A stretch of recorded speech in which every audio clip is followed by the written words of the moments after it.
I was thinking, well, that's the end of our running. But yeah, it was a strange one because I was cramping in one of my toes, which was sort of going up the front of my shin, and then as I sort of set off to try and get down the other end, I cramped in that calf as well. So I was cramping both sides of my lower leg. And as I went, oh no, I'm cramping, I cramped in my left hamstring at the same time. So I was like, I've got both legs, and then I had a back spasm when I hit the ground. So I was just like full body, just in pain. But once I sort of calmed the breathing down and had the physio out there and sort of talked me through it, what it was going to be like, and had one person pushing my foot, one person lifting my leg. It was a strange... I've never been in a position where I've had full body cramps like that, and I sort of felt it coming on a few overs before that, and was just hoping that I could sort of get through. And once we stayed at the same end for a couple of overs, I felt like I was starting to get a little bit of movement back, but it actually probably made the whole job a little bit more simple. I wasn't sort of overthinking the situation. I just knew if I got a ball that I could hit, I'll try and hit it. So you haven't had full body cramps before, but this thing where you're standing still and hitting shots, I've seen people practice that. Have you practiced that before, or was that the first time you've ever kind of batted like that? No, I've done it before. It's when I sort of I get into a really nice rhythm. I don't feel like I need to do a lot of, I suppose, foot and body movement. I actually did it against Afghanistan in, I think it was 2015. I think it was a left armour. I stood dead still and was able to use my hands to sort of flick one over deep square, and I just feel like it doesn't give away any cues. I don't sort of have any pre-movements. I'm not moving around too much, and I practice it. You do, like, I suppose, no foot drills, working on your hand speed, which I've done in the past, but I suppose just trying to find a ball that you can maybe hit for a boundary, and knowing that you're not going to be running ones and twos, or just trying to find a gap, and hopefully you get a ball you can sort of flick into a gap. How close did you come to retirement? It was certainly in our discussions. We talked about coming off, trying to get some work, I suppose, into my back, and trying to loosen up, I suppose, my legs a little bit. Jonesy, the physio, actually said it would be really hard for you to come back out down the stairs after that, so probably made the job a little bit more simple. And then we came up with, let's just stay at the same end for as long as we can, until you sort of feel like you can, I suppose, at least walk at the other end, or if there's an easy single here and there. But for a while there, was, if I can get one or two boundaries from one end, it didn't really matter what happened the other end, because we got it to around a runner ball at that stage. So there was certain planning. It wasn't all just like chaotic swinging, but there was a bit of planning to it. You said like there were no running ones and twos, but you're doing your penguin walk up and down.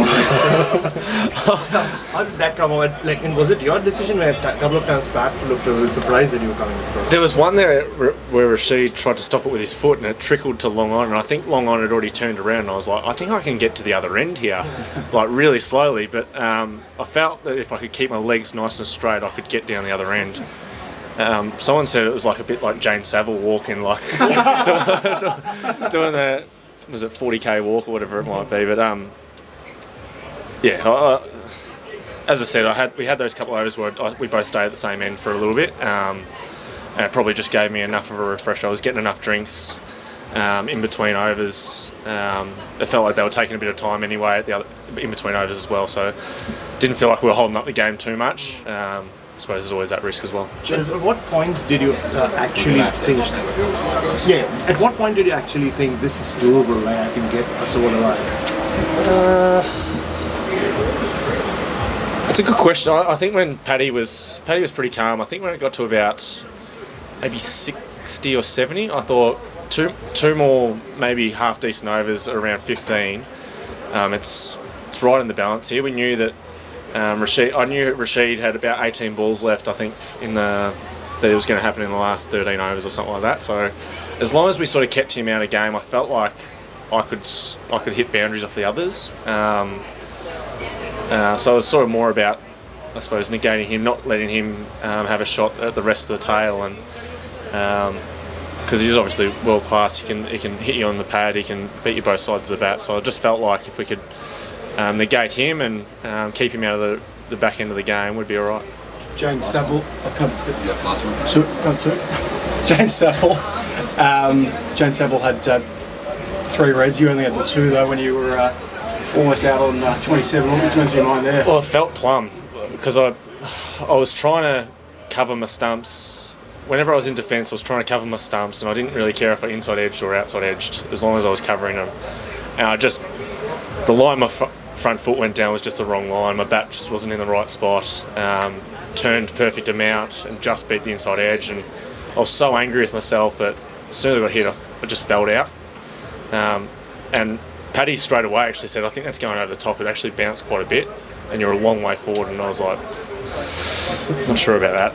It didn't feel very good, and it was perfect timing because it sort of kicked me into, all right, I've just got to be a bit more aggressive. I've got to be a bit more proactive to make them bowl wider, make them sort of keep it away from the stumps, and that's why I started slog sweeping and trying to sort of move around the crease a little bit more. And can you believe in the last 2 weeks you scored the Cricket's World Cup century by anyone, made the first 200 in a winning run chase and fallen off a golf cart?